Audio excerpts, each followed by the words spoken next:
Hi, baby. Tapad man na siya, mami. Oy. Ko talaga yun. Hindi kasi ako naniniwala sa ano mo, na mahalin mo yung sarili mo, face. Minsan May nabubuli ka nag-comment nga po eh. sa akin Siyempre, sa TikTok kung nakaka-heartbreak bakit daw po ako flex ng flex sa cat namin. I-post-pin naman daw.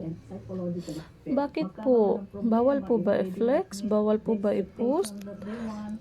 Pag-post-pin po? Dapat po ba yung may mga breeds na cat lang po ang i-post? Remember, post-pin is one of the sweetest and most loving breeds of cat. They also deserve to be loved. Di po tayo dapat namimili.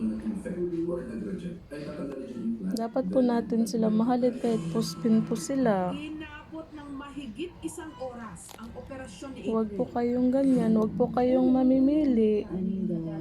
Kawawa naman po. Ang cute naman nila, oh. Di ba, baby? ang kanyang ilong hanggang tenga. Guys, kahit post-pin po to, love ko po to. Kasi ka-achieve ko na yung gusto kong ilong. Medyo masakit na lang talaga. Pero at least ganda. Katabi ko po to natutulog. Sobrang sweet po nito. Di ba, Kitty? To baga sa si Mami, be. Hinay nag-away kay Mami. Kitty. Basahin natin yung intensyon. Nansa mo na siya, eh. Kasi baka mamaya